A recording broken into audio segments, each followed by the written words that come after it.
And thank you, sir, for being here. And Madam Chair, thank you so much for being here. Mr. Chair, thank you so much for staying back. Chair Yellen, when does America get a raise? A couple of years ago at the Humphrey Hawkins hearing, I asked you, when does America get a raise? I asserted America deserves a raise. I'm going to ask you the same question I've asked each of your predecessors since I've been a member of this committee. When does America get a raise? Mr. Chairman, I always ask the same question of the chair of the Federal Reserve Board, which is, when does America get a raise?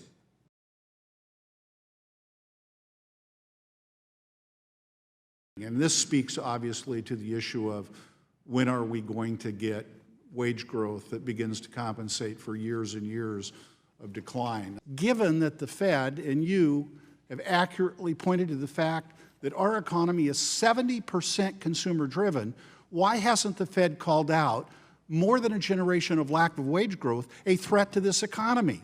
If we want to have a healthy economy that is 70% consumer driven, we've got to have some decent wage growth, and we haven't. We have to have a prosperous, growing middle class, and we haven't. Go back to the turn of the century, what you saw was a decline in labor share. So, and that has not been reversed. So we're focusing on the change in wages, but really the level. They're missing, wages are missing 10 years of growth. So I think that's really the underlying problem. We're getting reasonable wage growth, but we missed all of those years beginning again at the beginning of this century. So I think it's a very serious problem, and we should do a better job of calling it out.